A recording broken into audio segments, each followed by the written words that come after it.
অনেক মা খাবারের কষ্টে মাহে রমজান আসলে অনেক কষ্ট করে, ভালো ইফতার করতে পারে না, ভালো কিছু খাইতে পারে না। এই জন্য যারা গরিবের হক নষ্ট করে তারা ঘুমাইতে পারে না, কারণ তারা মানুষের ঘুম কেড়ে নেয়, আল্লাহ তাদের চোখ থেকে ঘুম কেড়ে নেয়, পরে নেশা করে ঘুমায়। ওটা তো ঘুম না, ওটা অজ্ঞান হয়ে পড়ে থাকে, নেশা করে, বড়ি খায় তারপরে ঘুমায়। এক একটা বড়ির দাম 18 টাকা, 280 টাকা, 500 টাকাও আছে। এটা খাইয়া তারপরে ঘুমায়, ঘুম হয় না। যারা মানুষ হত্যা করে তাদের ঘুম হয় না, কারণ তারা অনেক মানুষের ঘুম কেড়ে নিছে, তার প্রিয়জনের ঘুম সে কেড়ে নিছে, সন্তানের ঘুম নিছে, মায়ের ঘুম কেড়ে নিছে, স্ত্রীর ঘুম কেড়ে নিছে।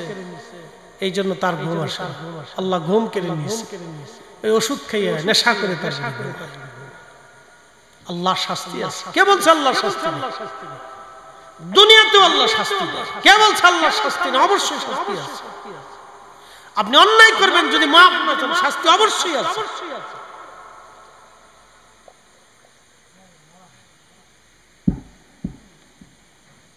এই জন্য দুনিয়ার থেকে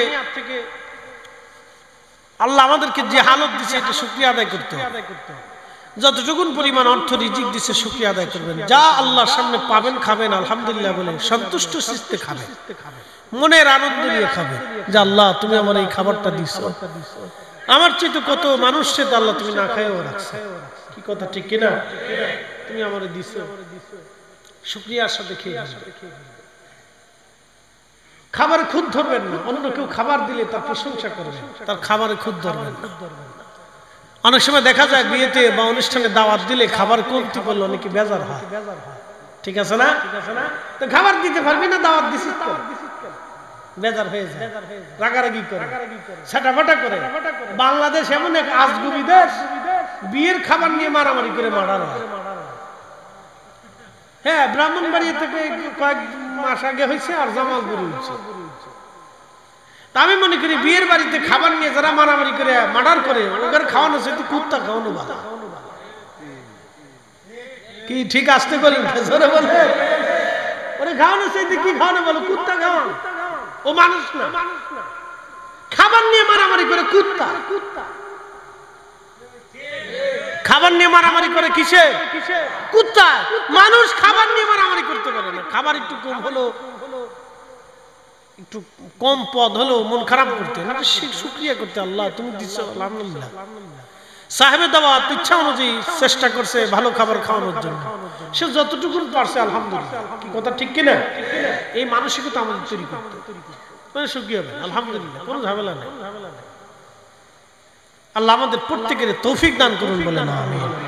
তাহলে কার রহমত? আল্লাহর রহমত। জোরে বলেন কার রহমত? আল্লাহর রহমত। আল্লাহ কোরআনের আয়াতে বলেছে, قل يا عبادي الذين اسرفوا على أنفسهم لا تقنطوا من رحمة الله। হাবিব বলে দেন, হে আমার বান্দারা, জীবনে নফসের সাথে যত জুলুম করেছো, অন্যায় করে ফেলছো, চিন্তার কোনো কারণ নাই, ভয়ের কোনো কারণ নাই। আমি আল্লাহর রহমত থেকে তুমি নিরাশ হও না।